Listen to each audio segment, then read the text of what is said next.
Shalom bien-aimés, aujourd'hui, nous entamons le chapitre 5 de notre cours sur l'intimité avec Dieu. La louange et l'adoration.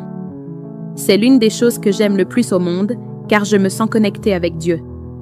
Ce chapitre se divise en 4 parties. Qu'est-ce que la louange et l'adoration? Pourquoi la louange et l'adoration sont-elles importantes? Comment louer et adorer Dieu concrètement? Et enfin, quels sont les fruits de la louange et de l'adoration? Puis nous conclurons. Je suis certaine que tu vas adorer ce cours. Dans la vie chrétienne, la louange et l'adoration occupent une place centrale. Elles ne sont pas de simples rituels ou des moments réservés au rassemblement, mais une manière de reconnaître la grandeur de Dieu et de lui exprimer notre amour et notre gratitude. Louer et adorer, c'est ouvrir notre cœur à la présence de Dieu, lui donner la première place et entrer dans une relation vivante et profonde avec lui. C'est une invitation à dépasser les circonstances pour fixer nos regards sur celui qui est digne de toute gloire. Voyons cela en détail dans le chapitre 1. Il est important de faire la différence entre la louange et l'adoration.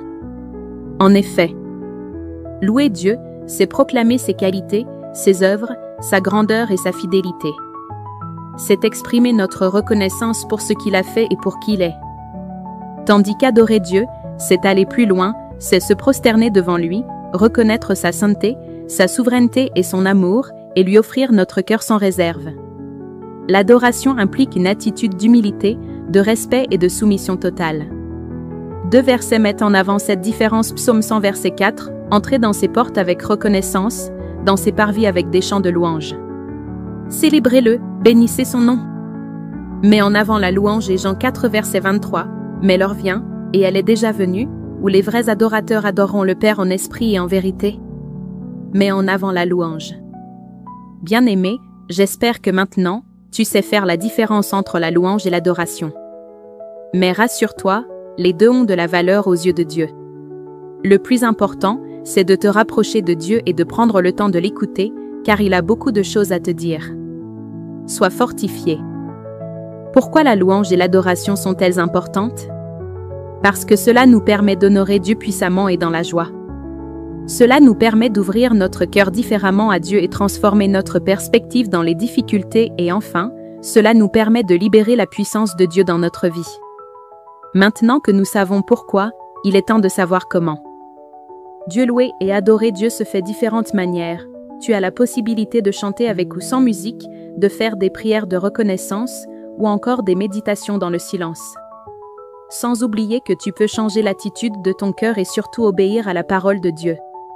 Pour conclure, la louange et l'adoration, c'est avant tout disposer son cœur à Dieu avec sincérité et dévotion. Les versets suivants mettent en avant les attentes. Colossiens 3 versets 16 et 17, « Chantez à Dieu dans vos cœurs sous l'inspiration de la grâce. Et quoi que vous fassiez, en parole ou en œuvre, faites tout au nom du Seigneur Jésus. » Et Romains 12 verset 1, « Je vous exhorte donc à offrir vos corps comme un sacrifice vivant, saint, agréable à Dieu, ce sera de votre part un culte raisonnable. » Retiens que ta louange et ton adoration ne servent à rien si ton cœur est méchant. Bien-aimé, louer et adorer Dieu a des bienfaits que tu ne soupçonnes pas.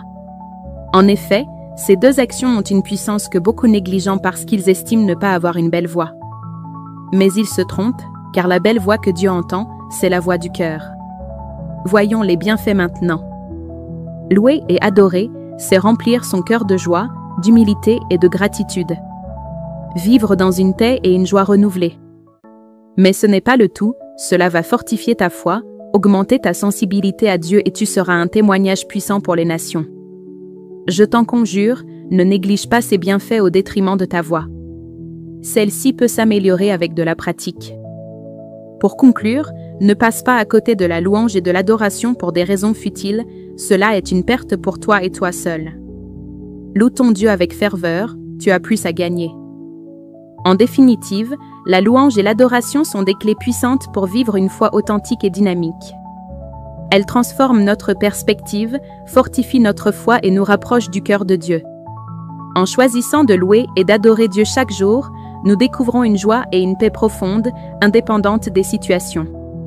Ainsi, notre vie entière devient un témoignage vivant de l'amour, de la fidélité et de la puissance de Dieu.